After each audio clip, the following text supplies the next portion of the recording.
اور یہ کہ آپ اس سے پہلے البتہ غافلوں میں سے تھے. یعنی مشرکین مکہ جو سوال پوچھے ان کو بتا دیا گیا کہ رسول اللہ صلی اللہ علیہ وسلم کو پہلے اس کا علم نہیں تھا اور وحی کے ذریعے بتایا جا رہا ہے. گویا آپ کی نبوت کی صداقت اور وحی کی صداقت کا طریقہ مشرکین مکہ کو کنوے کیا گیا. اس کے بعد قصہ اس قال یوسف علیہ اس قالا جب کہا یوسف علیہ السلام نے لے ابھی ہی واسطے ان کے والد کے ابا جان میں نے خواب دیکھا ہے. اور خواب میں کیا دیکھا ہے؟ 11 ستارے ہیں, سورج اور چاند ہیں اور وہ مجھے سجدہ کر رہے ہیں. جواب میں اس کے باپ نے کہا بیٹا اپنا یہ خواب اپنے بھائیوں کو نہ سنانا ورنہ وہ تیرے در پہ آزار ہو جائیں گے. حقیقت یہ ہے کہ شیطان آدمی کا کھلا دشمن ہے اور ایسا ہی ہوگا جیسے تو نے خواب میں دیکھا. تو لہٰذا اب باپ بیٹے کی رودات شروع ہوتی ہے. حضرت یوسف علیہ السلام ہے اور حضرت یوسف علیہ السلام نے اپنے والد حضرت یعقوب علیہ السلام سے اپنے خواب کا تذکرہ کیا ہے. خواب برحق ہے, خواب برحق ہے.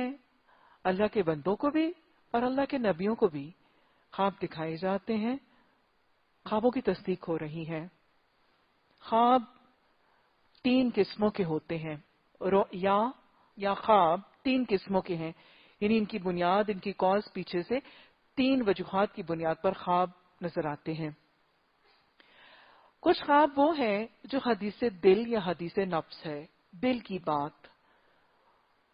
یہ خواب وہ ہیں جو کوئی سوچ, کوئی خیال, کوئی بات ذہن میں ہوتی ہے, دل میں ہوتی ہے, کوئی آرزو, کوئی تمنا, کوئی حالات جو حافظے میں گھوم رہے ہیں, سوتے وقت وہی کی وہی رودات واپس خواب کی شکل اختیار کر جاتی ہے. مثلا کسی دنوں میں گھر میں شادی برپا ہے اور وہ گھر میں شادی برپا والی خاتون جو ہے وہ سوچتی ہے میں جہیز بنا رہی ہوں, میں بری بنا رہی ہوں, میں آج شاپنگ, وہی شاپنگ پوری کی پوری خواب میں آ جاتی ہے نا. یہ کیا ہے؟ یہ حدیث نفس ہے, حدیث دل ہے. لڑائی جھگڑا کرتے کرتے سوئے اور خواب میں وہی لڑائی جھگڑا ویسے کا ویسے آ گیا. امتحانوں کے دنوں میں بس اوقات کیا خواب آتا ہے, میں پرچہ دے رہی ہوں. تو لہٰذا یہ حدیث نفس ہے, یہ حدیث دل ہے, یہ ایک قسم کا خواب ہے اور یہ خواب کی ایک وجہ ہے. دوسری خواب کی وجہ شیطان کا فتنہ یا وسوسہ ہے. شیطان کا فتنہ یا وسوسہ. آپ صلی اللہ علیہ وسلم کی حدیث سے شیطان کا وسوسہ ڈال کے شیطان کا کچھ ڈراؤنی چیزیں, کچھ خوفزدہ کر دینے والی, گھبرا دینے والی, پریشان کر دینے والی یا خوفزدہ کر دینے والی چیزیں خواب میں دکھانا یہ شیطان کے فتنوں اور وسوسوں سے ہے. اور ایسی خواب کے لیے نبی صلی اللہ علیہ وسلم نے طریقہ بھی سکھایا کہ اگر شیطان تمہیں کوئی خوفناک یا ہیبت ناک خواب جو ہے وہ فتنے اور وسوسے میں دکھائے اور تم پر ہیبت اور خوف طاری ہو جائے تو پھر کیا کرو؟ اپنے بائیں جانب جو ہے وہ شیطان کو دھتکار دیا کرو اور اعوذ باللہ من الشیطان الرجیم سے اللہ کی پناہ جو ہے وہ طلب کر لیا کرو. اس کے ساتھ خواب وحی کا ذریعہ بھی ہے, وحی کا ذریعہ بھی ہے خواب. اللہ کا کوئی حکم, کوئی مرضی وحی کے ذریعے خواب میں دکھائی جاتی ہے. وحی کا مطلب ہے دل میں کوئی پوشیدہ چیز ڈال دینا یا القا کر دینا. نبیوں کے خواب وحی ہے. نبیوں کے خواب ان کی زندگی میں وحی کا تصور رکھتے تھے اور بہت سے انبیاء کو وحی کے ذریعے اللہ سبحانہ تعالیٰ کا حکم بتایا گیا. لیکن یہ بات یاد رکھیے گا کیونکہ محمد صلی اللہ علیہ وسلم خاتم النبیین ہیں. عقیدہ رسالت میں ہمارا ایک لازم عقیدہ یہ ہے کہ محمد صلی اللہ علیہ وسلم کے بعد کوئی نبی, رسول, پیغمبر نہیں بھیجا جائے گا. وحی کا ذریعہ منقطع ہو چکا ہے اور قرآن, اللہ کے احکامات, امر, نہیں, حلال, حرام, الیوم اکملت لکم دینکم واتممت, اکملت اور اتممت کے حوالے سے قرآن مکمل اور تمام اور کامل ہو چکا ہے. اور نبیوں کی خوابوں کا سلسلہ ختم ہو چکا ہے. سو کسی نیکوکار سے نیکوکار شخص کو آنے والی خواب کے ذریعے اللہ کے احکامات کو رد و بدل کرنے کا طریقہ اختیار نہیں ہو سکتا. کوئی سوالے سے سوالے, کوئی عبادت گزار سے عبادت گزار, کوئی بڑے سے بڑا عالم, کوئی بڑے سے بڑا مجتہد, کوئی بڑے سے بڑا فقیہ یہ دعویٰ نہیں کر سکتا کہ اس نے خواب میں کچھ مشاہدہ کیا اور اس خواب کے ذریعے وہ یہ دعویٰ کرے کہ قرآن کے فلاں فلاں حکم حلال حرام یا امر اور ڈونٹ کے اندر کوئی تغیر اور تبدیلی ہو سکتی ہے یا کرنے کا حکم دیا گیا ہے، یہ عقیدہ ختم نبوت کے برخلاف ہے. یہ معاملہ ممکن نہیں ہے. یہ نبیوں تک معاملہ اتمام ہو چکا ہے. البتہ خواب وحی کا حصہ ضرور ہو سکتا ہے. اللہ سبحانہ تعالیٰ اس خواب کے ذریعے رہنمائی ضرور فرما سکتے ہیں. ہاں، اس سے دین اور شریعت کی رہنمائی نہیں ہوگی، کسی شخص کو اس کی ذاتی زندگی کی رہنمائی البتہ ہو سکتی ہے. اور استخارے کی دعا کے جواب میں خواب کا آنا ایسے خواب اور ایسے خواب کے وحی ہونے کی مثال ہے.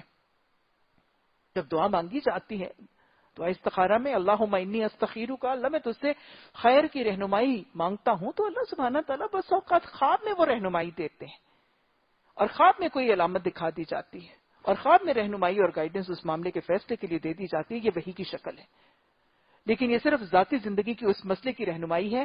یہ شریعت اور دین کے احکامات کی رہنمائی نہیں ہو سکے گی. تو استخارے کی جواب میں خواب کے ذریعے اللہ کی رہنمائی فرمانا، یہ خواب میں وحی کا تسلسل آج بھی موجود ہے. خواب سچے بھی ہوتے ہیں، خواب جھوٹے بھی ہوتے ہیں. سچے خوابوں کے لیے حدیث کے الفاظ آتے ہیں کہ سچا خواب نبوت کا 46واں حصہ ہے. اور سچے خواب کے لیے حدیث میں یہ بھی آتا ہے کسی شخص کو سچا ہونے کے لیے کافی ہے کہ اس کے خواب سچے ہو جائیں. کسی شخص کے سچے ہونے کے لیے کافی ہے کہ اس کے خواب سچے ہوں. خواب سچے ہوں کہ مطلب وہ چیز جو اس نے خواب میں دیکھی ہے وہ ویسے کی ویسی ہو گئی. جو اس نے خواب میں آبزرو کیا تھا، جو کوئی ہیپننگ، کوئی روداد، وہ ویسے کی ویسے ہو گئی. تو اس کا خواب کیا تھا؟ سچا تھا. یہ کس چیز پر تصدیق ہے کہ وہ شخص سچا ہے. تو لہذا استخارے میں خواب کا آنا وحی کی ایک شکل ہے اور اللہ سبحانہ تعالیٰ کی طرف سے اس چیز کا دل میں ڈالا جانا.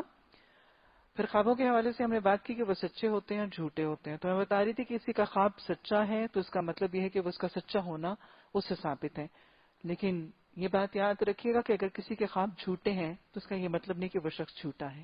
اس کا یہ مطلب نہیں کہ آپ کہیں کہ فلاں نے خواب سنا ہے وہ جھوٹا ہے، اس کا مطلب ہے وہ جھوٹا ہے. نہیں، سچا ہے، خواب سچا ہے تو اس کا مطلب ہے کہ وہ سچا ہے. لیکن خواب اگر جھوٹا ہے تو ظاہر ہے خواب جھوٹے تو بہت دفعہ لوگوں کے ہوتے ہی ہیں، وہ اس کے جھوٹ کی صداقت ہے. ویسے بھی کسی کے جھوٹ کے فتوے اس کے اوپر لگانا اور صادر کرنا یہ مومن کا طریقہ ہی نہیں ہے. عیب جوئی کرنا یہ شریعت ہمیں اس کے برخلاف طریقہ سکھاتی ہے.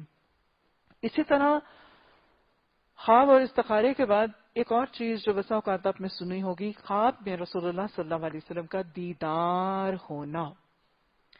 نبی صلی اللہ علیہ وسلم کا دیدار خواب میں ہو جانا، یہ ہم سب کے لیے ایک بڑا محبوب سی حالت ہے، بڑی مطلوب بھی ہے اور سب کی خواہش بھی ہے. لیکن اس کے حوالے سے کچھ غلط رائے اور تاثرات بہرحال معاشرے میں ضرور ہیں. یہ مطلوب بھی ہے، یہ ہمارے اندر طلب اور خواہش بھی ہے. اس کے حوالے سے ایک چیز یہ ڈال دیجئے کہ اگر کوئی شخص کسی شخص کو خواب میں نبی صلی اللہ علیہ وسلم کا دیدار ہو اور وہ اس کا تذکرہ کرے تو یہ بہت زیادہ پسندیدہ نہیں ہے. اچھی اور بھلائی کے خواب کا تذکرہ صرف اسی سے کرنا ہے جو خیر خواہ ہے اور جو محبت کرنے والا ہے، اور کہیں یہ ریا کے اندر نہ آ جائے. اپنی نیکی کا ڈنکا، اپنی نیکی کی شہرت کرنا کہ میں اتنا نیکوکار، مجھے خواب میں دیدار رسول صلی اللہ علیہ وسلم ہوا، تو یہ ریا کے زمرے میں اگر معاملہ شامل ہو گیا تو یہ ناپسندیدہ ہوگا. بہرحال اگر کوئی شخص کبھی تذکرہ کرے اور پوچھنے اور دیکھنے کے لیے کہ آپ مجھے بتائیں کہ کیا یہ واقعی ایسا ہی تھا، یہ جو میں نے مشاہدہ کیا کیا واقعی یہ دیدار رسول صلی اللہ علیہ وسلم ہی تھا، تو اس پر کوئی کمنٹ نہ کرنا پسندیدہ ہے. اگر کوئی شخص یہ کہہ رہا ہے کہ مجھے دیدار ہوا تو اس کو اس کے معاملے تک چھوڑ دیا جائے. اب ویسے بھی حدیث ہے کہ آپ صلی اللہ علیہ وسلم نے فرمایا کہ جس شخص نے مجھے خواب میں دیکھا اس نے مجھے ہی دیکھا، کیونکہ شیطان میرے روپ میں نہیں آ سکتا. جس شخص نے خواب میں مجھے دیکھا اس نے مجھے ہی دیکھا، کیونکہ شیطان میرے روپ میں نہیں آ سکتا. بہرحال اگر کوئی آپ کو تصدیق کے لیے کہے یا آپ خود اپنے دل میں تصدیق کرنا چاہتی ہیں، جو کہ کرنے کی کوئی خاص ایسی ضرورت تو نہیں ہے، تو کسی سے صرف شبیہ کے بارے میں پوچھا جا سکتا ہے. جیسے مجھے یاد ہے ایک دفعہ ایک خاتون نے مجھے کہا کہ مجھے دیدار ہوا ہے نبی صلی اللہ علیہ وسلم کا، اور میں نے تو نہیں پوچھا لیکن وہ خود ہی مجھے بتانے لگی کہ میں نے دیکھا کہ نبی صلی اللہ علیہ وسلم کی لمبی سی سفید داڑھی تھی اور آپ کے لمبے لمبے سفید بال تھے، حالانکہ رسول اللہ صلی اللہ علیہ وسلم کی شبی مبارک جب شمائل ترمذی میں بتائی جاتی ہے تو اس کے برخلاف ہے. تو اللہ عالم وہ معاملہ ایسا نہیں تھا اور ان خاتون کو صرف یہ لگ رہا تھا کہ یہ کیفیت ہے، لیکن اگر کوئی پوچھے تو شمائل ترمذی میں رسول اللہ صلی اللہ علیہ وسلم کی شبی مبارک کو وضاحت سے بیان کیا گیا، اس کو اس کے ساتھ ٹیلی کیا جا سکتا ہے اگر کوئی خود اس چیز کو اپنے لیے یا کوئی کسی اور کے مطالبے پر کنفرم کرنا چاہتا ہے. لیکن کچھ لوگوں کے نزدیک یہ رائے اور ہمارے معاشرے میں یہ تصور ہے کہ جو شخص جس کو خواب میں رسول اللہ صلی اللہ علیہ وسلم کا دیدار ہو گیا اس کے گناہ بخش دیے جائیں گے اور وہ بخشش کا معاملہ ہوگا. ایسا معاملہ حدیث سے ثابت نہیں ہے، نہ حدیث سے اور نہ ہی قرآن کی کسی آیت سے یہ حوالہ اور یہ دلیل نکلتی ہے، یہ جواز نکلتا ہے کہ کسی شخص کو اگر خواب میں دیدار رسول صلی اللہ علیہ وسلم ہو گیا تو اس کے گناہوں کی بخشش ہے یا اس کے لیے جنت کے داخلے کا معاملہ ہے. ایسا معاملہ ہرگز نہیں ہے. اور یہ جب نام میں سپریڈ کر دیا جاتا ہے کہ یہ بخشش کا ذریعہ بنے گا تو پھر نبی صلی اللہ علیہ وسلم کے دیدار کو حاصل کرنے اور پانے کے لیے مختلف وظائف اور وہ بھی تجویز کر دیے جاتے ہیں. سب سے پہلے تو یہ دیکھ لیجئے کہ دیدار رسول صلی اللہ علیہ وسلم کا خواب میں ہونا بخشش اور جنت کی ضمانت نہیں ہے. یہ کہیں کوئی قرآن اور حدیث کے حوالے سے حوالہ نہیں ملتا ہے.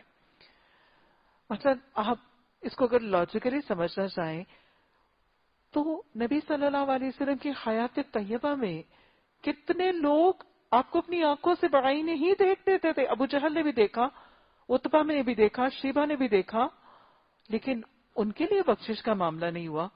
نبی صلی اللہ علیہ وسلم شب معراج سے واپس آتے ہیں، سب سے پہلے کس نے دیکھا تھا اور کس نے بات کی تھی؟ ابو جہل نے.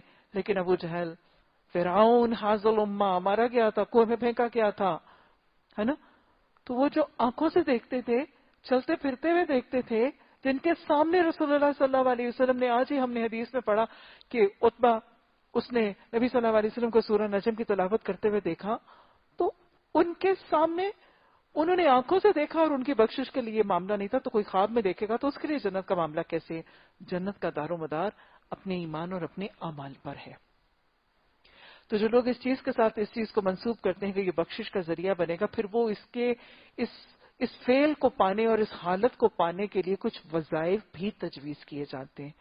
کوئی ایسا وظیفہ، کوئی ایسے درود کا ورد حدیث اور سنت سے ثابت اور موقدہ معلوم نہیں ہوتا سائے ستہ میں جس ورد کے کرنے اور جس وظیفے کے پڑھنے سے کسی شخص کو خواب میں دیدار رسول نصیب ہو جائے.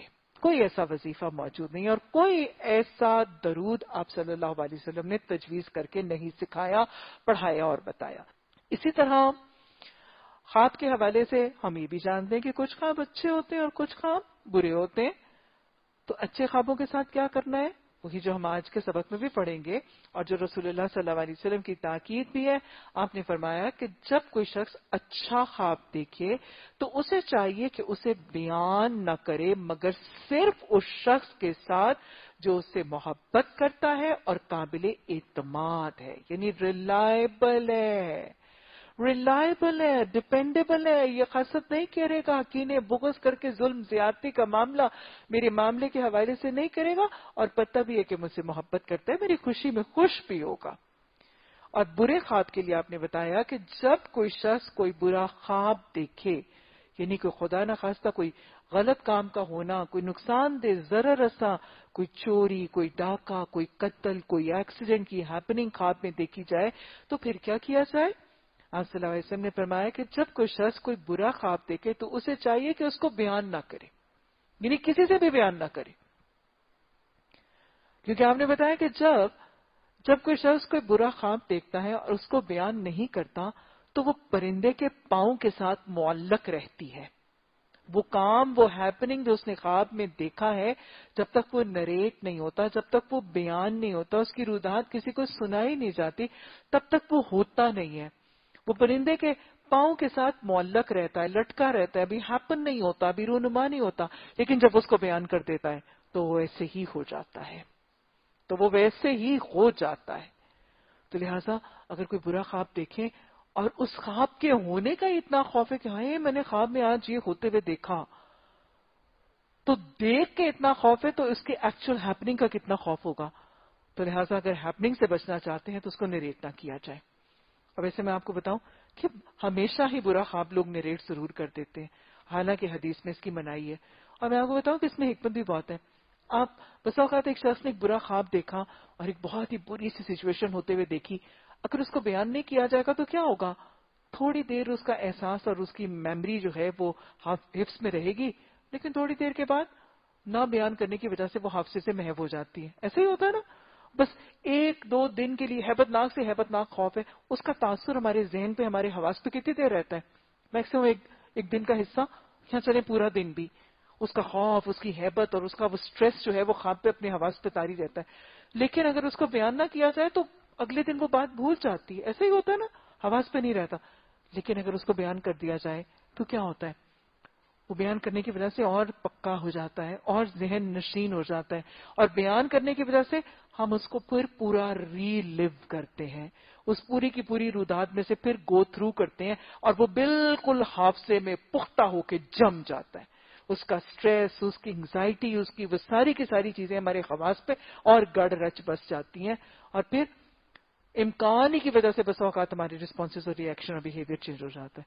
تو لہٰذا اس کو بیان نہ کرنا، اللہ کے رسول صلی اللہ علیہ وسلم نے برے خواب کو نہ بیان کرنے کی تاکید کی. خوابوں کی تعبیر ایک باقاعدہ علم ہے اور باقاعدہ حدیث میں موجود ہے اور سنت سے ثابت بھی ہے. خوابوں کی تعبیر ایک باقاعدہ علم ہے جو اس علیم رب کے حکم سے کچھ لوگوں کو نوازا جاتا ہے. اللہ نے کس کو دیا؟ حضرت یعقوب علیہ السلام کو، حضرت یوسف علیہ السلام کو، اور محمد صلی اللہ علیہ وسلم کے پاس علم الرؤیا کا خزانہ علیم رب کے اذن سے تھا. حضرت یوسف، حضرت یعقوب علیہ السلام اور محمد صلی اللہ علیہ وسلم خوابوں کی تعبیر کا علم بتاتے تھے. نبی صلی اللہ علیہ وسلم کے حوالے سے ہمیں پتہ چلتا ہے کہ جب آپ کوئی خواب دیکھتے تھے یا صحابہ کرام کوئی خواب دیکھتے تھے تو فجر کے بعد، ہم نے اس حدیث میں پڑھا نا کہ آپ امامت کروانے کے بعد صحابہ کرام کی طرف اپنا چہرہ پھیر کے تشریف فرما ہوتے تھے، تو فجر کے بعد آپ نے کوئی خواب دیکھا ہوتا تھا تو آپ سناتے تھے اور پھر خود ہی آپ اس کی تعبیر بھی بتا دیتے تھے. اور اگر صحابہ کرام نے کوئی خواب دیکھا ہوتا تھا تو صحابہ کرام بھی خواب کی تعبیر بتاتے تھے. ہم نے عبداللہ بن عمر رضی اللہ تعالیٰ عنہ کی روایت سے وہ حدیث پڑھی کہ حضرت ابن عمر کہتے ہیں کہ صحابہ کرام رسول اللہ صلی اللہ علیہ وسلم کے پاس آتے تھے اور اپنا خواب سناتے تھے اور تعبیریں پوچھتے تھے، اور میں چھوٹی عمر کا تھا، مجھے کبھی خواب ہی نہیں آتے تھے، اور میرا دل چاہتا تھا کہ مجھے بھی خواب آئیں اور پھر میں بھی نبی صلی اللہ علیہ وسلم کو اپنا خواب سناؤں اور پھر آپ مجھے میری تعبیر بتائیں. اور پھر حضرت عبداللہ بن عمر کو کون سا خواب آیا تھا؟ حضرت عبداللہ بن عمر کو خواب آیا کہ دو لوگ آئے ہیں اور انہوں نے مجھے پکڑا ہے اور انہوں نے مجھے کس میں پھینک دیا؟ جہنم نما ایک چیز جس میں چرخیاں بنی ہوئی ہیں اس میں ڈال دیا ہے. اور پھر کہتے ہیں کہ میں نے یہ خواب اپنی بہن کو بتایا، حضرت حفصہ کو بتایا، حضرت حفصہ نے وہ خواب رسول اللہ صلی اللہ علیہ وسلم کو بتایا، اور حضرت محمد صلی اللہ علیہ وسلم نے خواب کی تعبیر کیا بتائی تھی حضرت حفصہ کو کہ ابن عمر کو کیا کو کہ ابن عمر بہت اچھا انسان ہے، کاش وہ کیا کیا کرے، وہ رات کی نماز پڑھا کرے. اور کہتے ہیں کہ رسول اللہ صلی اللہ علیہ وسلم نے میرے خواب کو سننے کے بعد جب یہ تعبیر بتائی تھی تو اس دن کے بعد میں نے تہجد کی نماز کبھی نہیں چھوڑی تھی، ہے نا. تو لہٰذا یہ خوابوں کی تعبیر صحابہ کرام حدیث بتایا کرتے تھے، اپنی خواب سناتے تھے اور آپ اس کی تعبیر بتاتے تھے. اور باقاعدہ حدیث کی کتب میں علم الرؤیا کے لیے وہ خوابوں کی تعبیریں جو رسول اللہ صلی اللہ علیہ وسلم نے بتائی ہیں وہ حدیث میں موجود ہیں. تو جو لوگ کتابوں کی تعبیر کا علم حاصل کرتے ہیں یا خواہش مند ہوتے ہیں وہ اسی حدیث کے ذخیرے اور خزانے سے رجوع کرتے ہیں. یاد رکھیے گا جس کے پاس یہ علم ہے تعبیر صرف وہی شخص بتائے گا. من گھڑت طریقوں سے، وہ جسے کہتے ہیں نا تکے ہانک کر، دور کی باتیں ہانک کر خود سے خود تعبیر بتا دینا، یہ غلط رویہ ہے. لیکن یہ بھی یاد رکھیے گا نبیوں کا طریقہ بھی اور صاحب علم کے لیے بھی یہ کہ جس کے پاس وہ علم ہے اگر وہ پوچھا جائے تو اس کو بہرکیف اس کی تعبیر کا علم ضرور بتا دینا چاہیے. کیوں؟ کیونکہ حدیث کیا بتاتی ہے؟ آپ صلی اللہ علیہ وسلم نے فرمایا جس شخص کو کسی چیز کا علم ہو اور وہ پوچھے جانے کے باوجود بھی اس کو نہ بتائے تو قیامت کے دن اس کے منہ میں آگ کی لگام ڈالی جائے گی. تو لہٰذا خوابوں کی تعبیر کا علم جس کے پاس نہیں ہے وہ خود سے خود نہیں بتائے گا، وہ لا ادری کہہ دے گا، اور جس کے پاس ہے وہ اس کو اللہ کی امانت اور اللہ کی نعمت سمجھ کے لوگوں کو اس سے فیضیاب کر کے اس کو مستفید ضرور کرے گا. بہرحال حضرت یوسف علیہ السلام نے خواب دیکھا اور اپنے والد سے بیان کیا. گویا ان کے پاس خوابوں کی تعبیر کا علم تھا. اور خواب کیا تھا کہ 11 ستارے اور سورج ہیں وہ مجھے سجدہ کر رہے ہیں. اور حضرت یعقوب علیہ السلام، حضرت یوسف علیہ السلام کے پاس خوابوں کی تعبیر تھی اور انہوں نے ان کو تعبیر بتائی کہ ایسا ہی ہوگا. اور اس سے مراد کیا تھا کہ تمہارے جو بھائی ہیں برادران یوسف ہیں یہ تمہیں سجدہ کریں گے. اساتذہ والد نے کیا تاکید کر دی، ان کے پاس خوابوں کی تعبیر کا علم بھی تھا اور باپ بھی ہیں، بیٹے کے خیر خواہ بھی ہیں. تو اچھا خواب. حضرت یعقوب علیہ السلام نے کیا تاکید کی؟ وہی تاکید جو محمد صلی اللہ علیہ وسلم نے ہمیں اپنی حدیث میں کی ہے. کیا پتہ چل رہا ہے؟ انبیاء علیہ السلام کی دین کی تعلیمات ملتی جلتی ہیں، ان کے حدیث کے خزانے ملتے جلتے ہیں، ان کی سنتیں ملتی جلتی ہیں. کیونکہ تمام انبیاء کا دین کیا تھا؟ ایک ہی تو دین تھا، دین اسلام. محمد صلی اللہ علیہ وسلم نے بھی وہی تاکید کی جو حضرت یعقوب علیہ السلام نے تاکید کی کہ اچھا خواب صرف اسی کو بتانا جو تم سے محبت کرتا ہے اور جو قابل اعتماد ہے. تو حضرت یعقوب علیہ السلام بہت زیرک اور بڑے معاملہ فہم تھے. ان کو سمجھتے تھے کہ برادران یوسف حضرت یوسف علیہ السلام سے حسد کرتے ہیں، تو انہوں نے واضح طور پر انڈیکیٹ کر دیا کہ ان کو نہ بتانا. اللہ سبحانہ تعالیٰ نے حضرت یعقوب علیہ السلام کے ذریعے یہ سارا کچھ بتا دیا کہ اللہ تجھے اپنے کام کے لیے منتخب کرے گا اور تجھے باتوں کی تہہ تک پہنچنا سکھائے گا اور تیرے اوپر اور آل یعقوب کے اوپر اپنی نعمت اسی طرح پورا کرے گا. یہ کون سی نعمت ہے؟ نبوت کی نعمت. جس طرح اس سے پہلے وہ تیرے بزرگوں ابراہیم اسحاق علیہ السلام پر کر چکا ہے. یقیناً تیرا رب علیم اور حکیم ہے. میں آپ کو یہ ایک دفعہ نہیں بارہا اس چیز کو ہائی لائٹ کروں گی کہ اللہ سبحانہ تعالیٰ نے سورہ یوسف میں حضرت یعقوب علیہ السلام کی سکسیسفل پیرنٹنگ بحیثیت والد، حضرت یعقوب علیہ السلام بہت کامیاب والد تھے اور بڑی زبردست تربیت کی انہوں نے اپنی اولاد کی. ایک بیٹا تو محسن حضرت یعقوب علیہ السلام جیسا بیٹا ہے، اور پھر وہ بیٹا ہے جس کو اللہ سبحانہ تعالیٰ نے بزرگی کی شان اور نبوت سے منتخب کیا، محسن بنا دیا. اور پھر حضرت یعقوب علیہ السلام کے والد ہونے اور ان کے کامیاب والد ہونے کی ثبوت یہ بھی ہے کہ اتنے نافرمان، سرکش، اتنے حاسد، اتنے ظالم بیٹوں کی تربیت اتنے خوبصورت انداز میں کی کہ ان کو بھی فرما بردار بنا لیا اور ان کو بھی رب کا اطاعت گزار بنانے میں کامیاب ہو گئے. تو حضرت یعقوب علیہ السلام کی اولاد کی ہینڈلنگ والدین کے لیے بہترین رہنمائی ہے. یہاں پر حضرت یعقوب علیہ السلام کی اپنی اولاد کے ساتھ ہینڈلنگ کے دو اصول سمجھ میں آ رہے ہیں.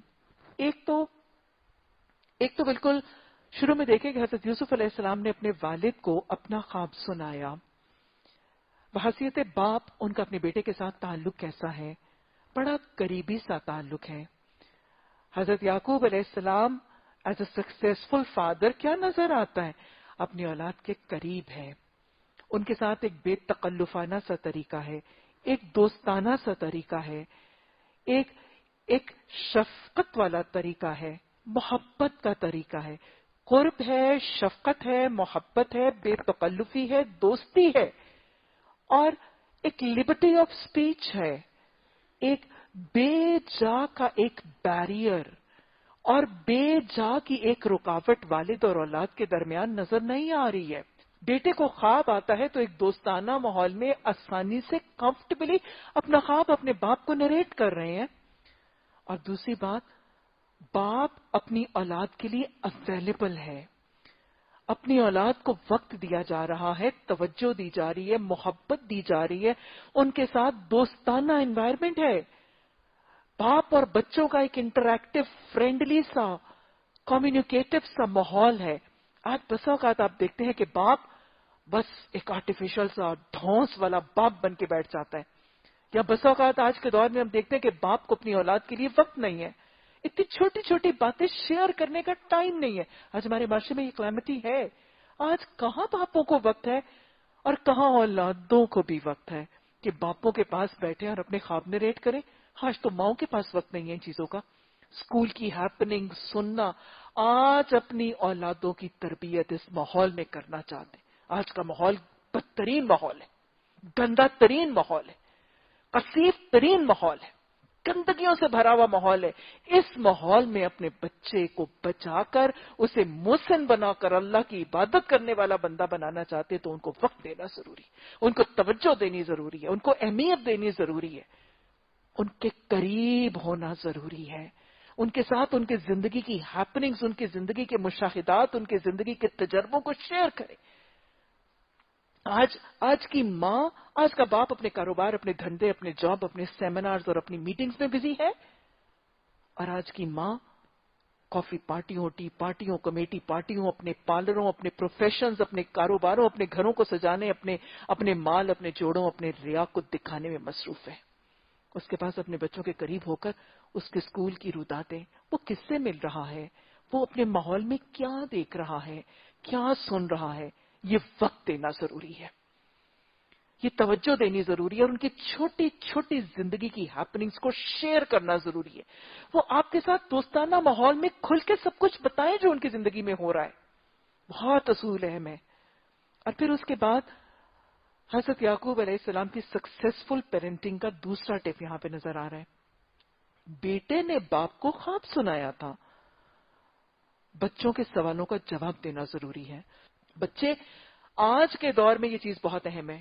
آج کا بچہ اگر اس کے سوالوں کا جواب نہیں دیں گے والدین, تو وہ اپنے سوالوں کا جواب پھر جہاں جہاں سے لے گا وہ شاید میں اور آپ سوچ نہیں سکتے. وہ انٹرنیٹ کو, وہ میڈیا کو, وہ فیس بک کو اتنے غلیظ طریقوں کو استعمال کرے گا کہ پھر اس کے ذہن کا شیرازہ بکھیرنے کے لیے وہ کافی.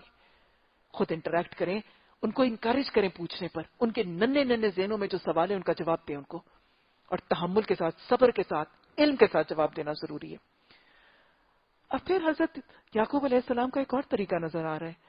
بیٹے نے تو خواب سنایا تھا, خواب کی تعبیر بتا دینا کافی تھا, لیکن ہر قرب کے موقع, ہر انٹریکٹیو موقع پر آپ حضرت یعقوب علیہ السلام کا یہ طریقہ ضرور دیکھیں گے, اور اس کو اپنا لازم طریقہ بنا لیجیے. پیرنٹس کی بچوں کے کمیونیکیشن اور انٹریکشن کے وقت اور ماحول کے اندر حضرت یعقوب علیہ السلام کا طریقہ, ان ربک علیم حکیم, انڈائریکٹلی, پیسولی, غیر محسوس طریقے سے ہر موقع کے اوپر حضرت یعقوب علیہ السلام اپنی اولادوں کو رب کا تعارف کراتے نظر آئیں گے, اپنے خالق, اپنے مالک, اپنے رب کی پہچان کراتے نظر آئیں. کوئی کانورسیشن, کوئی موقع, کوئی محل, کوئی سوال, کوئی نشست, کوئی سچویشن کراپ اپ کرے گی, اب تھرو آؤٹ سورہ یوسف سنیں گے, حضرت یوسف کو بھی اور برادران یوسف کو بھی. باقاعدہ بیٹھ کر آج کے ماحول میں دیکھیں, اولادیں درس قرآن کو ریئیکٹ کرتی ہیں, ریٹالیٹ کرتی ہیں, اور خاص طور پہ قرآن تھامنے والی ماں کی اولاد تو ضروری کرتی ہے آج کے ماحول میں. چلے اماں پھر درس لے کے بیٹھ گئی, امی آپ تو ہر وقت قرآن حدیث کی باتیں سناتی رہتی ہیں, چلو جی امی پھر شروع ہو گئی, ہے نا. تو لہذا رادر دین میکنگ درس قرآن این ایونٹ, ہاں وہ بھی ضروری ہے, اس کی اپنی افادیت ہے. وہ ہفتے میں ایک دفعہ اجتماعی اہل خانہ جس کا تذکرہ میں اس دن کر رہی تھی, ہفتے میں ایک دفعہ باقاعدہ اجتماعی اہل خانہ جہاں پہ تذکیر ہوگی, نصیحت ہوگی, یاد دہانی ہوگی, یہ بھی ضروری ہے. لیکن باقی سارا ہفتہ کیا اس کام کو چھوڑ دیا جائے گا؟ نہیں, چلتے پھرتے, اٹھتے بیٹھتے, بات چیت, کسی سچویشن میں رب کا تعارف ایک غیر محسوس طریقے سے جاری رہے گا, ایک پیسو طریقے سے. باقاعدہ روز ہم ان کو درس کے لیے نہیں بیٹھیں گے, آؤ میں تمہیں اللہ کی پہچان کراؤں, نہیں. کھانا بہت اچھا ہے, میرا رازق کتنا رحمان ہے, کوئی نئی چیز مل گئی, کوئی نعمت آپ کے گھر میں ایڈ ہو گئی, رحمان کے رحم کا احساس دلوائیں, اس کے کرم اور اس کے فضل کا احساس دلائیں, اس رب کو محسن بنا کے ان بچوں کے ذہنوں میں رچا بسا دیں. کوئی بیماری چلی گئی تو اس کے شافی ہونے کا تعارف کروا دیجئے. کبھی کوئی نظارہ خوبصورت دیکھا تو اس کے خالق ہونے کا تعارف کروا دیجئے. بہتے ہوئے جھرنے, بہتی ہوئی ندیاں, آتی ہوئی ہوا اور پانی کے ساتھ اس کی قدرت, اس کی طاقت, اس کے اختیار کا تعارف کروا دیجئے. اس کو میتھس پڑھائیں, واحد کا تعارف کروا دیں. اس کو کیمسٹری پڑھائیں, تو یہ سمجھا دیں کہ میرا رب بہترین کیمسٹ ہے. اس کو فزکس پڑھائیں تو اس کو یہ سکھا دیں کہ میرا رب بہترین فزکس ہے. ہر چیز میں اس رب کے علم، اس کی طاقت، اس کی قدرت، اس کی صفات کاملہ کا تعارف کروا دیجیے. یاد رکھ دیجیے، جو والدین اپنی اولاد کو اپنے رب کی پہچان کرانے میں کامیاب ہو جاتے ہیں، پھر ان کو اس رب کی اطاعت کی طرف لانا مشکل نہیں رہ جاتا. آج ہم اپنے دور میں دیکھتے ہیں کہ اگر رب کی فرما برداری کی طرف اولادیں نہیں آتی تو ہم اپنے آپ سے تو پوچھیں، کیا ہم نے اس اولاد کو اس کے رب کی پہچان کروائی بھی تھی؟ یا ہم نے 12 سال یا اس کو 7 سال کی عمر میں ڈنڈا مار کے کہا اللہ دوزخ میں پھینک دے گا اگر نماز نہیں پڑھو گے؟ کیا رب کا تعارف صرف یہی ہے؟ آج ہمارے بچے، مجھے یاد ہے کہ میں ایک جگہ راستے میں جا رہی تھی تو ایک بچہ کسی خاتون کا ساتھ تھا اور مسجد میں اذان کی آواز پکاری گئی تو بچے نے گنبد کی طرف ہاتھ اٹھا کے کہا امی کیا وہ اللہ میاں ہے؟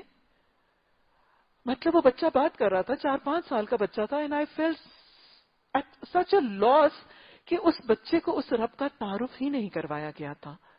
تو آج اگر ہم کہتے ہیں کہ وہ بچہ اللہ کے آگے جھکتا نہیں ہے، اللہ کی نعمتوں کا شکر کرتا نہیں ہے، اللہ کے احکامات کو مانتا نہیں ہے، اللہ کو پہچانتا نہیں ہے، تو اس نے بنیادی قصور والدین کا ہے جنہوں نے اس اولاد سے اس رب کا تعارف ہی نہیں کروایا.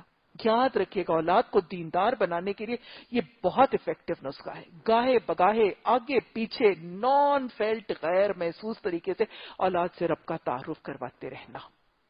اور یاد رکھیے گا، حضرت یعقوب علیہ السلام کا اپنے بیٹے کو رب کی یہ 2 صفات کاملہ کا تعارف کروا دینا حضرت یوسف علیہ السلام کی زندگی کا اساس بن گیا تھا، ان کی زندگی کا خزانہ بن گیا تھا. ان کی ساری زندگی کی روداد میں باپ کی یہ تعلیم کا نقش آپ کو نظر آئے گا.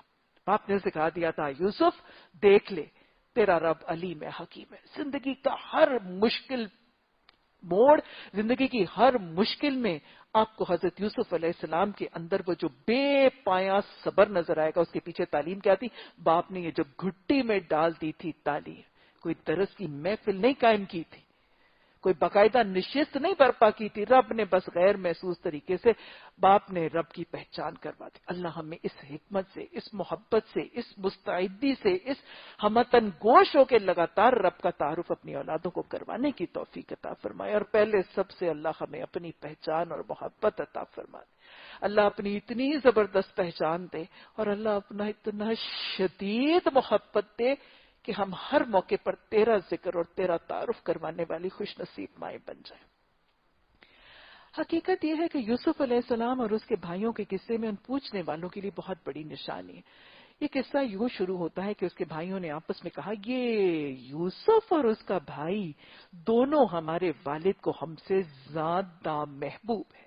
برادران یوسف کے دل میں کون سا جذبہ آیا ہے؟ ہم سے زیادہ احب الی ابینا. کون سا جذبہ ہے؟ جذبہ رقابت ہے، حسد کا جذبہ ہے. بڑا گندا جذبہ ہے، بڑا کبھی جذبہ ہے. کبیرہ گناہ ہے تو دل کی حالت، شروع تو دل کی حالت کی شکل میں ہوتی ہے، لیکن بڑے بڑے کبیرہ گناہ اور بڑے بڑے کبیح افعال کروانے کا ذریعہ بن جاتی ہے.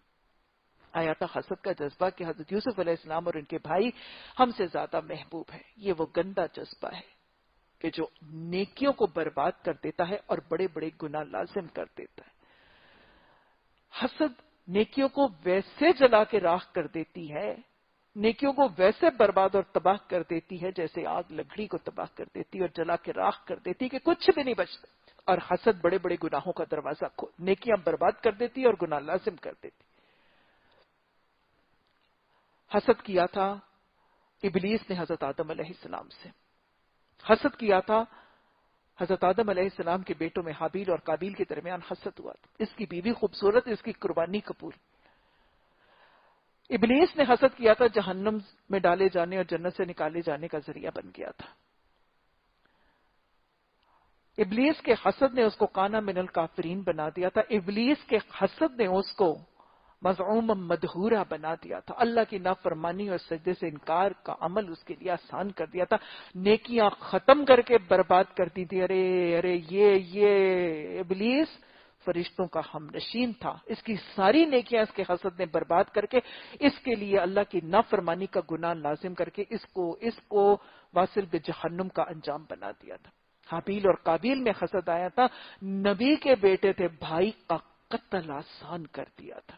یہ بھی نبی کے بیٹے ہیں, نبی کے پوتے ہیں, نبی کے پڑ پوتے ہیں. ارے کریموں کی لڑی ہے, کریموں کی لڑی کے اندر مجتبی خاندان کے اندر جب حسد آ گیا تھا برادران یوسف میں, تو ساری نیکیوں کے دروازے بند ہو کے بھائی کے قتل جتنا بڑا کبیرہ گناہ آسان ہو گیا تھا. حسد کو اپنے دلوں میں پہچان دیجیے. اگر حسد کی کوئی چنگاری ہے, کسی سے کوئی جیلسی ہے, کسی سے کوئی حسد ہے, تو اس ہفتے پھر اپنے دلوں کے اندر اس حسد کے جذبے کو کھنگال لیجئے گا, اس کا اعتراف کر کے, اللہ سے استغفار کر کے, اصلاح کی دعا کر کے اس حسد سے اپنے دل کو صاف کر دیجئے. حسد آ گیا تھا کہ ہمارے والد کو یہ دونوں بھائی ہم سے زیادہ محبوب ہیں. آگے جانے سے پہلے روک کر دیکھیں, کیا واقعی حضرت یعقوب علیہ السلام کو یہ دونوں بیٹے دوسرے بھائیوں سے زیادہ محبوب تھے؟ کیا یہ طرفداری کا طریقہ یا یہ کچھ نا انصافی کا طریقہ ایک نبی کی سنت ہو سکتا تھا؟ کیسا معاملہ تھا؟ نبی صلی اللہ علیہ وسلم نے تو اولادوں میں عدل اور انصاف کی تعلیم دی, اور کسی نبی کی سنت ایک دوسرے سے فرق نہیں ہے. تو کیا یہ نا انصافی کا طریقہ نظر آ رہا ہے؟ کیا معاملہ ہے؟ اصل میں یہ معاملہ ایسے نہیں تھا. یہ تو صرف ایک قلبی رجحان تھا. یہ تو صرف ایک قلبی رجحان تھا, ورنہ ظاہرتاً اولادوں کی توجہ میں, محبت میں, وقت میں, ان کے مال کے نفقے اخراجات میں کسی قسم کی ناانصافی کا طریقہ شریعت پسند نہیں کر.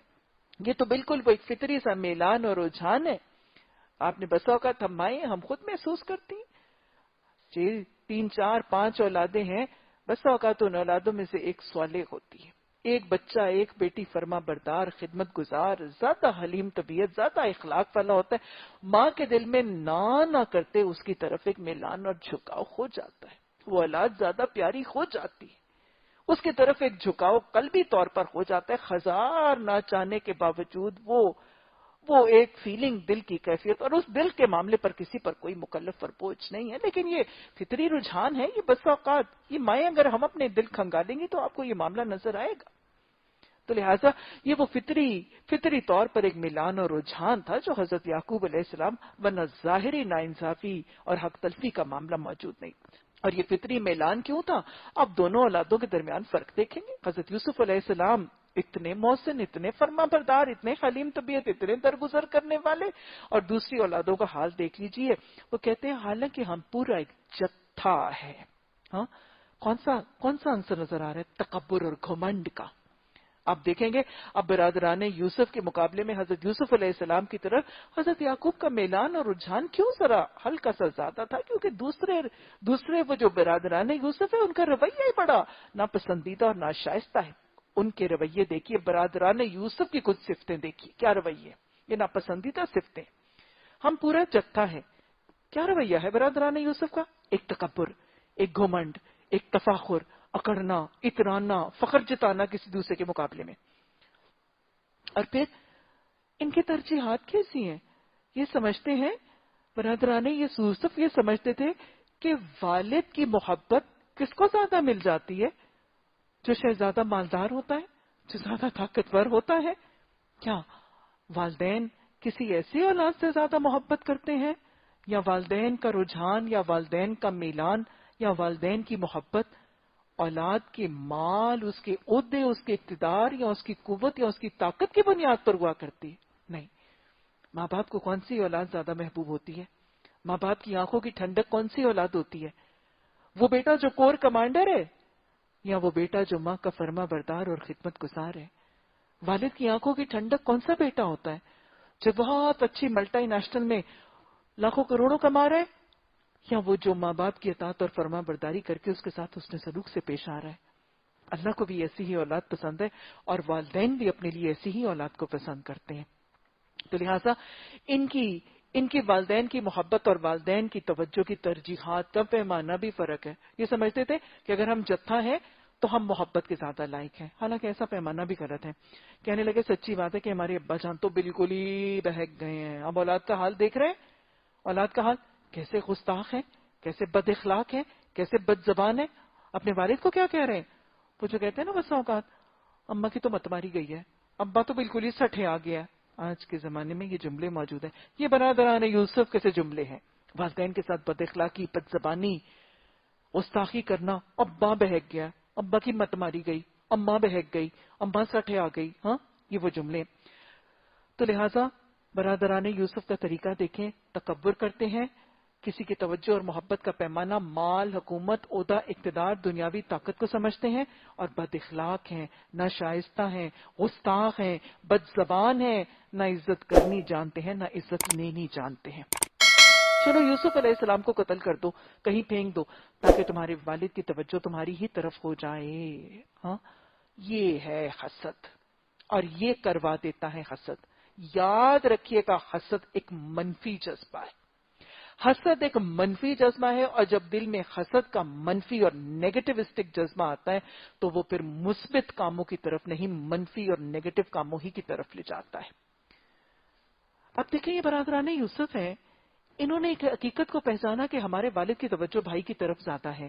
دل میں حسد آیا، حسد نے ان کے اندر منفی سوچ اور منفی رویے پیدا کیے. ورنہ یہ بھی تو ممکن تھا، ایک مثبت سوچ بھی تو ڈیولپ ہو سکتی تھی. وہ یہ سوچتے کہ ابا جان یوسف علیہ السلام اور اس کے بھائی کو محبت کرتے ہیں. مثبت سوچ کیا تھی، پازیٹو سوچ کیا تھی، کہ اپنا محاسبہ کرتے کہ ہم کیا نہیں کرتے اور وہ کیا کرتا ہے، تاکہ بہتری کی طرف جاتے.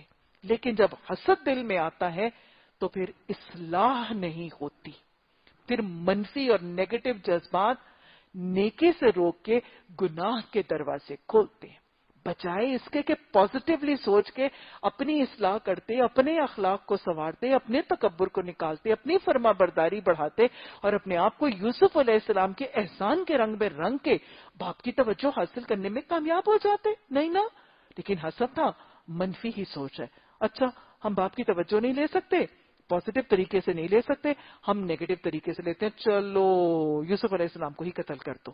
یہ ہے حسد، سارے کے سارے کام منفی کرائے گا، بڑے بڑے گناہ آسان کروائے گا. یہ وہی طریقہ ہے کہ جب کسی سے حسد ہوتا ہے اس کے لیول پر پہنچ نہیں سکتا، کسی کی لیگ پولنگ کر کے، کسی کا مذاق اڑا کر، کسی پر جادو ٹونے کہانتیں منتر کروا کے اس سے اس کی نعمتیں چھین کر اس کو محروم کر کے خود اپنی جھولی میں وہ نعمتیں سمیٹنے کا طریقہ، یہ ہے حاسدوں کا طریقہ.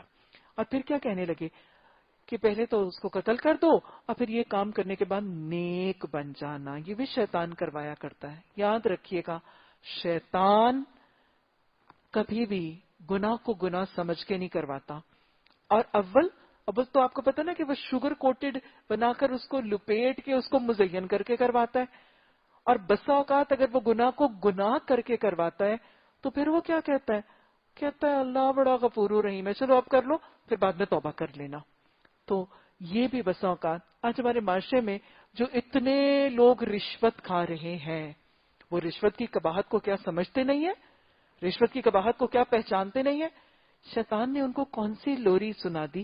شیطان ان کو یہی تو لوری سناتا ہے، کوئی نہیں ابھی رشوت کھا لو، سارا معاشرہ کھا لائے، کوئی نہیں اسی رشوت کے مال سے تم غریبوں کے لیے پانی پلانے کا کوئی بندوبست کر دینا، کوئی مدرسہ بنا دینا، کوئی مسجد کا اہتمام کر دینا، اور پھر تم اس کے بعد نیکوکار ہو جانا. تو لہٰذا کوئی نہیں رشوت کر لو، رشوت کھا لو، اس کے بعد اگلے سال حج کر لینا، حج تو سارے گناہوں کی بخشش کا ذریعہ ہو جاتا ہے. تو لہٰذا یہی طریقہ کار گناہوں کے راستے پر چل کر توبہ کی بے وجہ کی امید دلوانا، یہ بھی شیطان کا طریقہ ہے. اس پر ان میں سے ایک بولا یوسف علیہ السلام کو قتل نہ کرو، اور اگر کچھ کرنا ہی ہے تو اسے کسی اندھے کنویں میں ڈال دو، کوئی آتا جاتا قافلہ اسے نکال لے گا.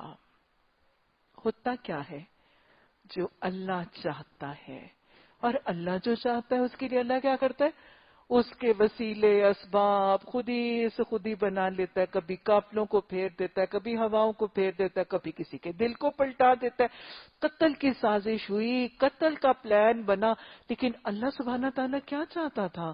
اللہ سبحانہ تعالیٰ یہ چاہتے تھے کہ حضرت یوسف علیہ السلام کو قتل نہ کیا جائے. اللہ نے تو ان کو چننے، ان کو برگزیدہ کرنے، ان کو نبوت، حکومت، عہدہ، اقتدار، اسلام کے نفاذ کا اور اسلام کی اشاعت کا ذریعہ بنانے کا ارادہ کیا تھا. اور اس مقصد کے لیے اللہ سبحانہ تعالیٰ چاہتے کیا تھے؟ صرف حضرت یوسف علیہ السلام کو فلسطین سے نکال کے مصر تک پہنچا کر حکومت دینا چاہتے تھے۔ ہوتا کیا ہے جو انسان چاہتا ہے؟ ہوتا کیا ہے جو بڑے بڑے جتھے چاہتے ہیں؟ ہوتا وہ ہے جو جتھوں کا خالق مالک رازق چاہتا ہے، اور جو وہ چاہتا ہے اس کے لیے وہ اپنے وسیلے اسباب خود ہی بنا لیتا ہے۔ ادھر اتنے بڑے جتھے نے قتل کی سازش بنائی، یہ قتل کر کے نکالنا چاہتے تھے، اللہ صرف نکالنا چاہتا تھا، اللہ صرف یہاں سے نکال کے اب مصر تک پہنچانا چاہتا تھا۔ اللہ نے وہی کیا، انہوں نے اپنی چال چلی، اللہ نے اپنی چال چلی۔ چال کس کی چلتی ہے؟ مکرو، لوگ چال چلتے ہیں، وہ مکر اللہ واللہ خیر الماکرین۔ اللہ نے کیا بہترین چال چلی، یہاں پر اللہ نے ان بھائیوں میں سے ایک بھائی کے دل میں یہ ڈال دیا کہ قتل نہ کرو، کنویں میں پھینک دو۔ ہوتا وہی ہے جو میرا رب چاہتا ہے، جو رب چاہتا ہے اس کے لیے وہ وسیلے بنا دیتا ہے۔ ان وسائل میں سے کبھی کبھی وہ کسی کا دل پھیر دیتا ہے، کیونکہ دل کیا ہے؟ رحمان کی دو انگلیوں کے درمیان ہے نا، وہ جو چاہتا ہے پھیر دیتا ہے۔ اللہ سبحانہ تعالیٰ صرف حضرت یوسف علیہ السلام کو فلسطین سے نکال کر مصر تک پہنچانا چاہتے تھے۔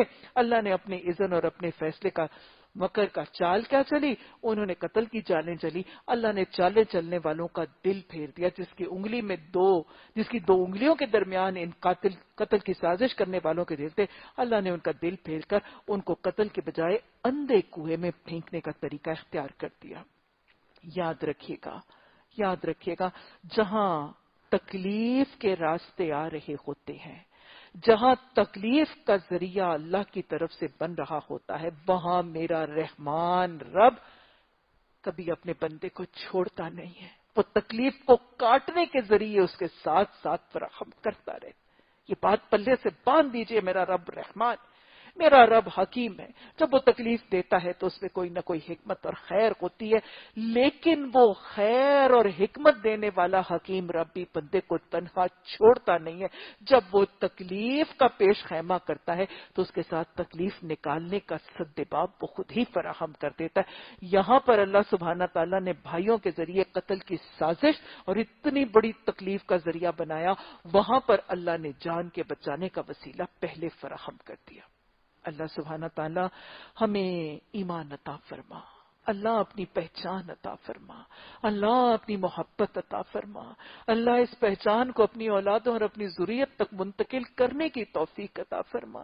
اللہ اتنی بہترین پہچان عطا فرما دینا، اللہ اتنا شدید محبت عطا فرما دینا کہ اللہ ہم اٹھتے بیٹھتے تیرا ذکر کرنے والے بن جائیں، اللہ چلتے پھرتے تیرا محبت سے تعارف کرنے والے بن جائیں۔ اللہ ایسی محبت عطا فرما کہ اللہ تیرا بحیثیت محسن تعارف کرنے والے بنے۔ اللہ تجھ سے ڈرانے والے، تجھ سے خوف زدہ کرنے والے نہیں، تیری محبت دل میں ڈالنے والے بن جائیں، تیری یاد لوگوں کے دلوں میں بسانے والے بن جائیں، تیری پہچان سے لوگوں کو متعارف کرنے والے بن جائیں۔ اللہ سبحانہ تعالیٰ ایسی پہچان عطا فرما کہ زندگی کی مشکلات اور زندگی کی تکلیفیں صبر سے، شکر سے، تحمل سے اور توکل سے راضی رضا رہ کر گزارنے والے خوش قسمت بن جائیں۔ اللہ پہچان عطا فرما دے کہ تو حکیم ہے، تاکہ ہر آنے والی تکلیف میں اللہ ہمیں صبر مل جائے، ہمیں شکر مل جائے، ہم راضی برضا رہ کر تیری رضا پر چلنے والے خوش نصیب بن جائیں۔ اللہ ہم سے راضی ہو جا اور ہمیں راضی کر دے۔ ربنا لا تزغ قلوبنا بعد إذ هديتنا وهب لنا من لدنك رحمة إنك أنت الوهاب۔ سبحانك اللهم وبحمدك نشهد أن لا إله إلا أنت نستغفرك ونتوب إليك۔ سبحان ربك رب العزة عما يصفون وسلام على المرسلين والحمد لله رب العالمين۔ آمین ثم آمین۔